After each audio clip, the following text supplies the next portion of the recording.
This is Regardless, the podcast for women done keeping up. I'm Skylar and every week we talk about the things that everyone is thinking, but no one is actually saying. So you can show up as you, real, regardless of what the world tells you you should be. And today, we're done keeping up with the speed of AI. And to help me get real, I am joined by Hannah, who is a creative strategist and the co-founder of Oak Theory. Hannah, welcome to Regardless. Thank you. I love that intro. Hi. I'm so happy you like it. Okay, so obviously you're an expert as it relates to AI, and I have so many questions, it hurts. So share a little bit more about why you started Oak Theory and like what made you so obsessed with this world of AI that we're living in. I would say I like to think of myself more as like an AI creative strategist, and I'll get more into why. It's a huge technology. Obviously, there's like a spectrum of experts, but I'll start off with Oak Theory. So we are a creative technology studio. My co-founder Veronica and I started back in 2020. And the real reason we started is because we were both in tech and in design, and we saw each other and we were like, you look like me and I look like you. She's a Black woman in tech. I'm an Asian woman in tech. And we're constantly in a room full of mostly men. Yep. And so when we saw each other, we were like, we're just chill. We're doing our work. We have our ideas. And we just wanted to, take reign and start something on our own.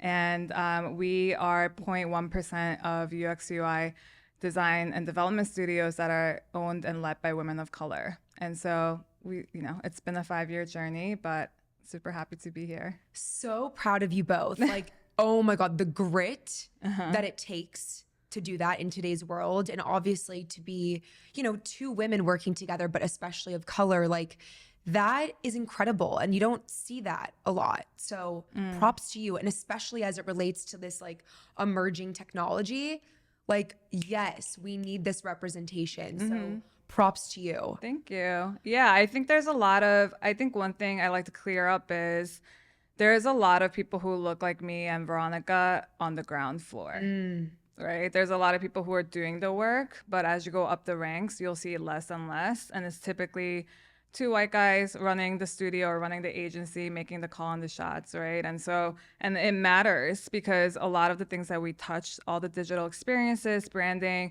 all of it's to help reflect the world around us. Yep. But when it's narrated by 2 people and it's homogenous, you only get like, it's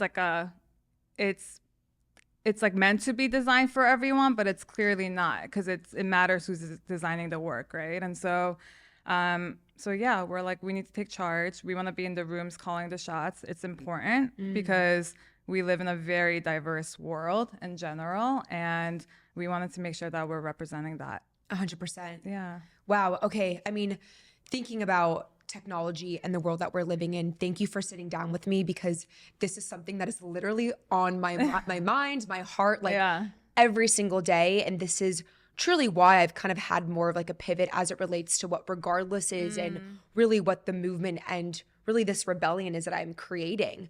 Because holy shit, pardon my French, but we are living in a world as women especially where I feel like there's this constant chase and a need that I have internally to keep up with social media, keep up with these beauty standards, keep up with AI. And for me, I honestly wake up, Hannah, I'm not even kidding, with like anxiety every morning because I'm like, what am I not doing? What do I need to be doing? And yes, like I understand ChatGPT and certain things, and it's been super helpful in my life, but it's like, okay, now we have to keep up with the speed of AI.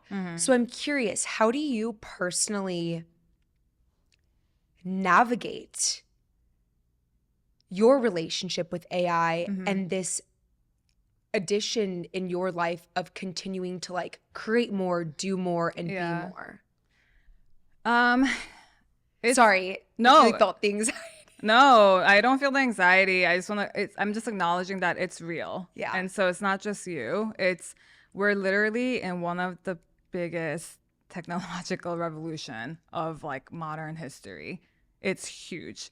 There's a lot of exciting parts to it, of course, like any other revolution, like the Industrial Revolution, when the internet came around, right, in the 90s. This is like, I think it's hard to even wrap our head around how this is going to shape and change our future. Like I have 2 young kids. I have a baby and a toddler, and I just think about the world that they're going to grow up in. Like if you think about back in 2020, you couldn't imagine like the technology we have today, right? No. And it only accelerates like double every 6 months, I think they say. And so think about this, it's a compound interest. So in 5 years from now, we're just going to be living in a completely different world.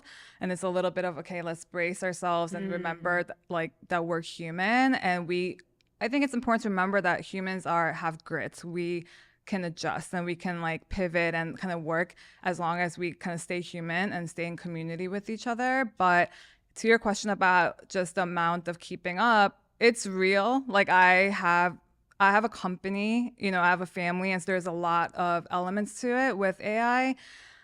I think, and that's why I'm like happy we're having this conversation, because a lot of the conversation in our media today, especially in our ultra hustle culture, productivity driven media, everything is about how to get more. Like we live in a very our nation was founded on capitalism, right? Like how to get more and more and more and take.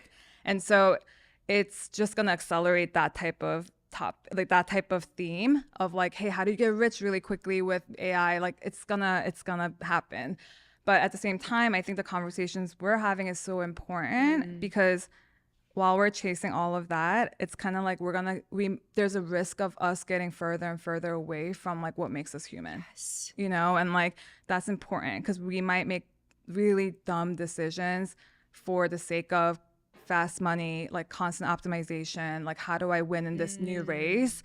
And my fear is that if we don't like kind of like settle down and remember and like put our feet on the ground, remember like where our food comes from, like the basic things, like we're going to be competing with machines that are much smarter than us, all of us combined, more productive than us. And the question is going to be left with, okay, if a machine can do all of these things that a lot of us find value in, our identity and work and our output, what then makes us human, right? That's the question. And thank you for acknowledging all of that, because that's also my fear. And I'm not here to be like really anti anything. Yeah. I think it's more about opening up these very necessary conversations for us to understand as a society, okay, what does our world look like with AI as a tool, as a resource, as something that, supports humanity versus controlling us. And even when I'm like, using ChatGPT and figuring out, all right, who is Skylar and what is my voice and who am I and how do I present myself to the world and express myself on social? And sometimes like I'll type in ideas or like, I'll write a blog post and I'll like, fix it a little bit to make it sound more professional, depending on like which platform it's going to. But then I start to see it like alter my voice. And I'm very aware of like, I don't want to do that. But when we're scrolling on social, what content are we taking in? Is this actually the influencer's voice or is this chat? Like it's super, it can be a little scary if we actually like think about it. Yeah, it is. And like you bring up an interesting point, because when you just said like, is it an influencer's voice or a ChatGPT? But then I think that's to assume that they're not, they could be the same too, right? And like, I think the whole thing about our culture and like the shift in authenticity is a little bit of the natural rebellion against AI. That's how I see it. If technology and AI, if we can be perfected by a tool, like my personal belief is that to be human is to be able to make mistakes, right? And I think the greatest art in the world, the greatest like moments, a lot of them are not planned, right? Like if you think about your life, like when you have your first biggest heartbreak, when you have, like you have a huge loss, things that you don't want to plan, but those are the times where we have like the biggest changes, breakthroughs. And so that AI can't do, right? Like machines can't, because it's so optimized around perfection or getting all the data points right. It's only working with what you have. But innovation and like change really happens in like the grief, in like feeling like my back's against my wall. You know, like when I was starting my company and then we totally bootstrapped like $500 each, like just the pressure of trying to make things work. Like we had some of our best ideas just from not having a lot, right? And so I think it's just important to note that that's some of the best, like, you know, flowers really do blossom and like diamonds are made in the rough. Like it's true. Yeah. And I think going back earlier about the anxiety in AI, the reason we feel it too is because we have this machine, for example, ChatGPT, that is up 24/7. Like you could ideate with it, brainstorm with it all the time. Like what the I'd be exhausted. Yeah. Chat. Yeah. No, yeah. And like we're in like an echo chamber with it a bit, right? And so I think it's important to get out. Like I like to follow my toddler in like the backyard, go look at plants, like just kind of like ground myself away from these screens. I mean, there's so much to be said about this. Like even I think I was reading an article and it was saying how looking at like Gen Z, actually AI is negatively impacting our ability to even date because people are relying on ChatGPT to feel seen, to connect, to be in conversation. And I'm like, oh my God, like people. Yeah. So I'm really interested to hear your take on this, but how do we, and you personally, Hannah, being an expert in AI and this being your world, how do you use AI in service of the real you, the real Hannah, not some optimized, efficient, perfect you, but the one that makes mistakes and gets back up regardless? Yeah. The way I think there's like I think it's okay to also like it's like a new relationship. I love it. You go through like your puppy love phase. We're gonna be enamored by this new technology. It's pretty great. It's amazing. Like it's like in my company, it's, you know, made things so much more efficient. Like I feel like I have a brain partner. Like it just feels so, there's amazing things with it. The frame of mindset that Veronica and I use it a lot is remembering that it's a tool. Like it does like articulate beautifully. It has like the perfect grammar. It has a lot of knowledge. I could do deep research and like get, you know, an intern's research back in 15 minutes instead of 15 days, right? It's amazing. But just remembering that it's a tool and it's only as good as you make it good for you.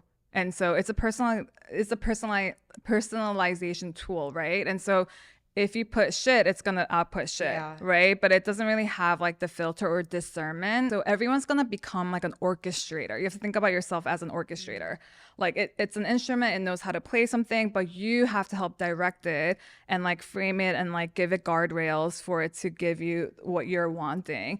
And so I typically just make sure that it has good direction. Like I'm prompting it with, hey, I want you to only give me back information that's true based on your search. If you're making assumptions, call it out.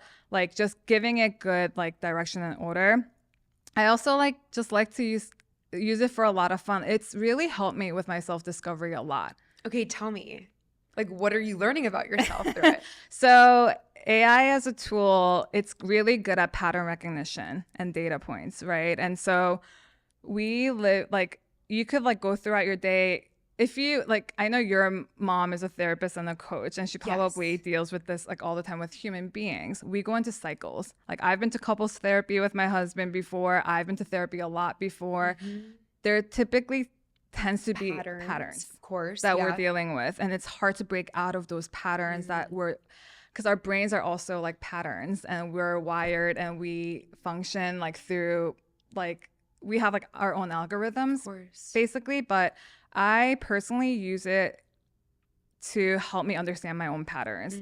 So for example, I'll give it a couple of situations that I've been through and I'll ask it to detect what the pattern seems like based on its perspective and what it's getting from me. Okay, question. Yeah. When you're doing that, do you ask chat or whichever AI platform tool you're using, do you ask it to be like, oh, like be a therapist? Like, are you giving it, like, how are you setting it up to answer those questions in the best way that the tool can?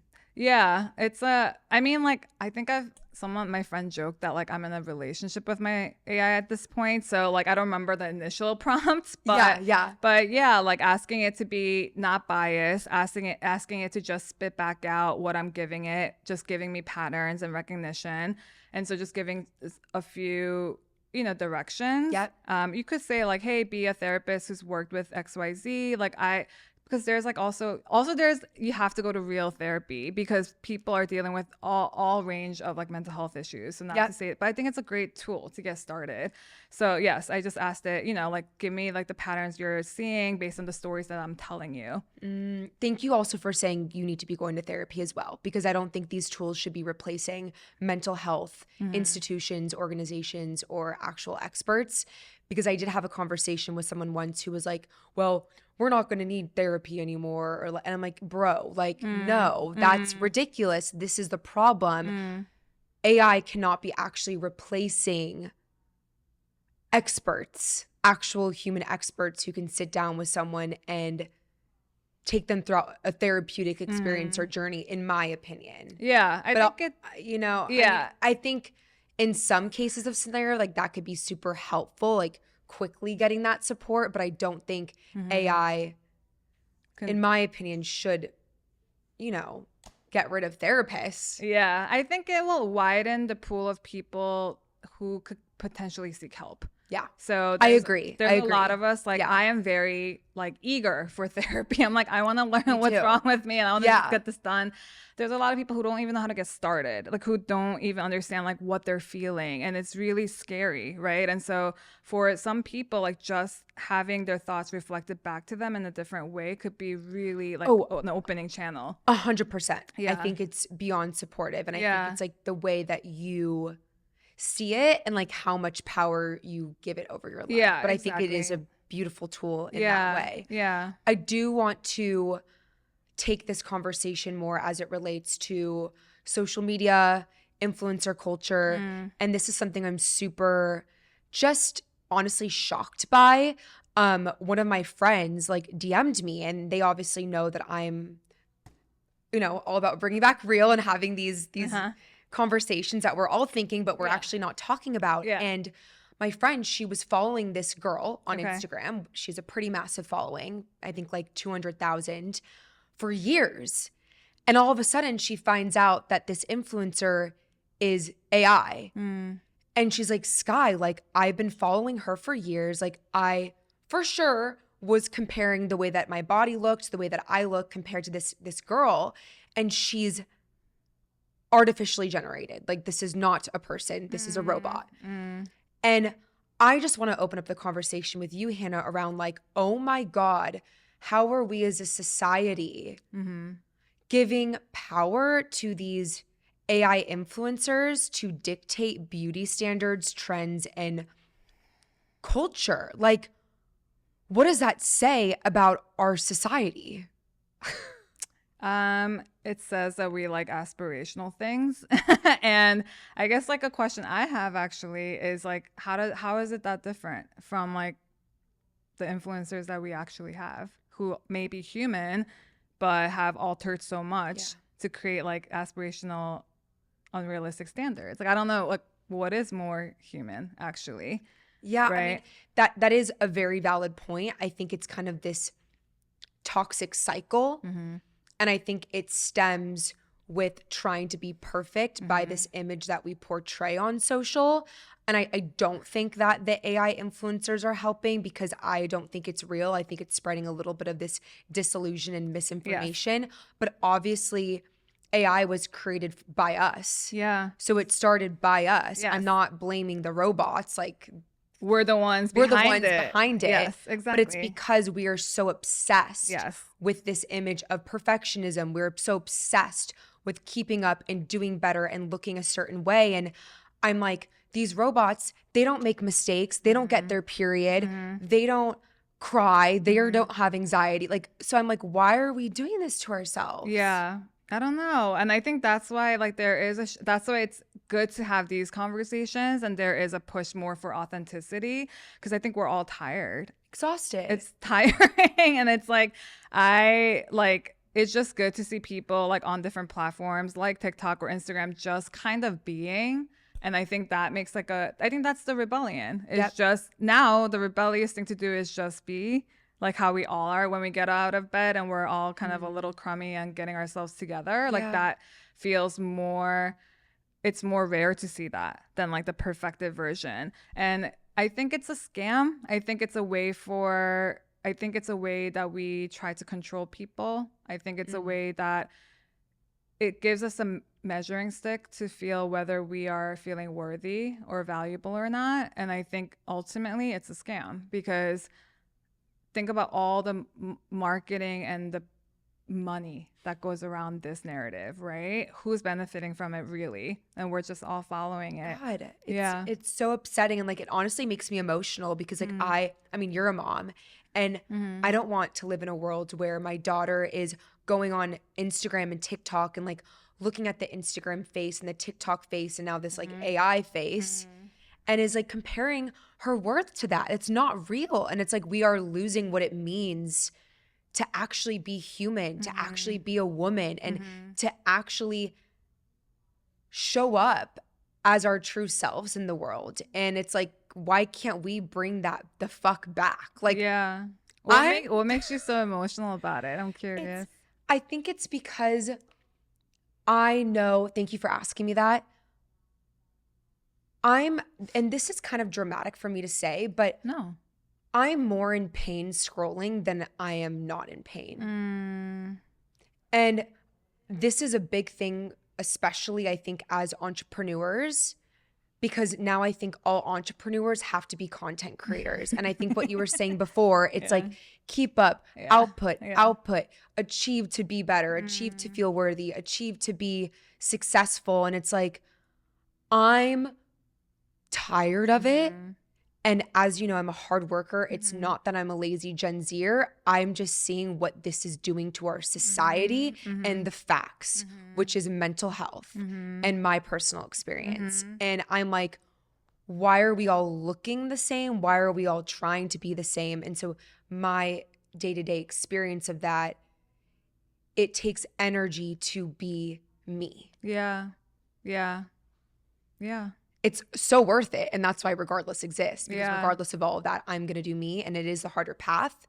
But I know we need to bring her back. Yeah, it's true. And like, I think, like you said, like having kids gave me a new perspective. And I'm sure like your mom might have a different perspective. But when I look at I have a 3-year-old and an 8-month-old, and I look at them, and I just had to come to the realization that if they're going to believe it when I tell them that I love them just because of who they are and nothing else, like not because of what their output is, what their career is, how they look, like they're only going to believe it if they see it emulated with my own life, right? And so I had to come to like a big realization this year, similarly to you, in the sense of like, dang, I just want to be me, and like, right, and just be kind of like, I've been doing this thing where I'm like, who is like my 14-year-old self before all these standards and keeping up and like achieving came into play to tell us who we are as humans, like who's that person and how do I get closer to that, instead of like,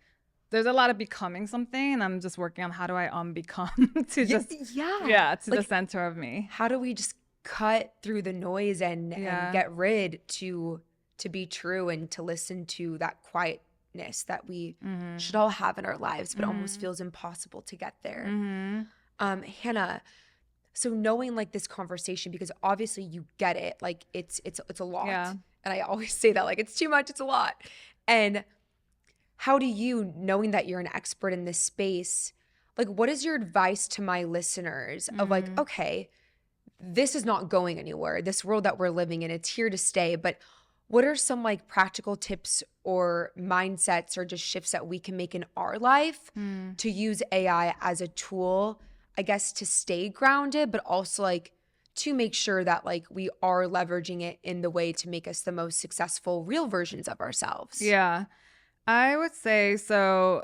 My co-founder Veronica, we started a new I guess it's kind of, it's still in like motion and we're shaping it, but it's called Under the Oak. So we have Oak Theory, our creative technology studio, and we're creating Under the Oak. And the reason we created it is because we work with a lot of different types of clients. We do a lot of branding, like digital experiences, crafting stories. We do a lot of research in that world, and we're left with a lot of questions after. Like we're left with a lot of information, questions, like we could delve deeper.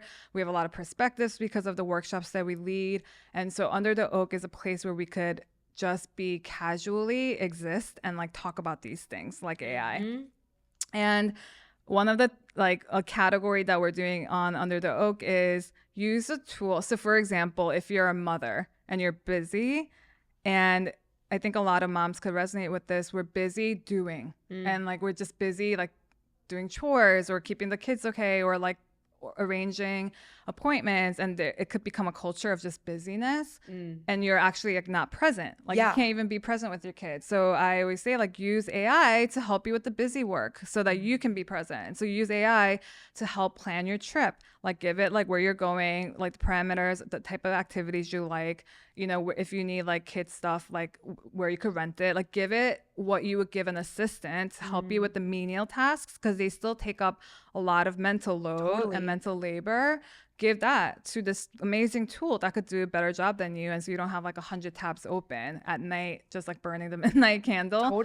So that's like one way, like using the tool so that you do it. So it's like, okay, how can I just have more quality time in my actual life? Like while we're here on this floating rock for, you know, like if like you're lucky 80 years, like how do you maximize that time to like, there's a world of, not to get all like nature-y, but there's a world of like beautiful mountains and oceans, and we're just kind of like in this black mirror tunnel of like, how do I do more? And so use that so that you could be out like experiencing this world more than to do more. Beautiful shift. Thank you for that. Okay, what is one outdated belief that you have around keeping up culture? It can be related to AI or just in Hannah's world, that you are ready today to give up regardless of how loud the world might shout it. I am definitely ready to give up keeping up with the speed of AI.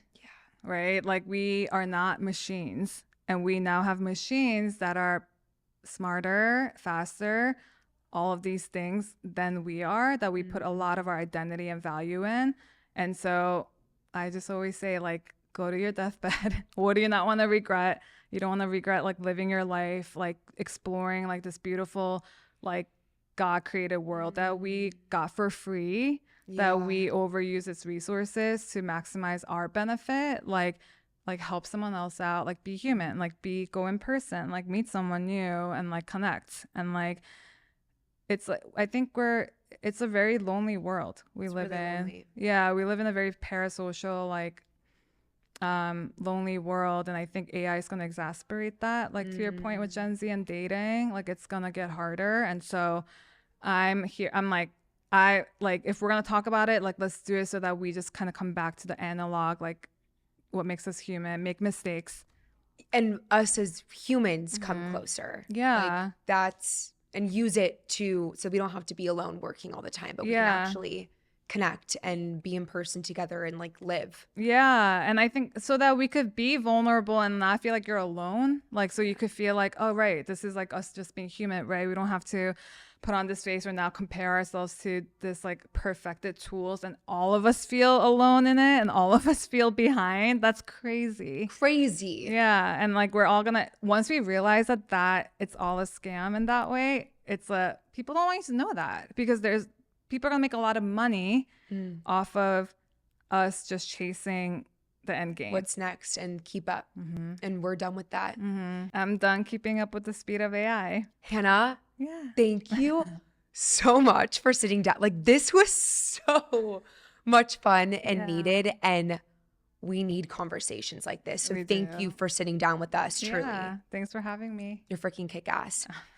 Thank you guys so much for joining us for another Real Chat. And before you go, I want you guys to ask yourself this one question. I want to give a shout out to my mom because you created this question for me. It's something that I constantly ask myself when I find myself feeling this anxiety or pressure to keep up. Okay, here it is. Who would I be today without this pressure to keep up with the speed of AI? Who is she? Go be her, regardless. New episodes drop every Monday on Apple Podcasts, Spotify, and YouTube. I'll see you guys next week. Yay!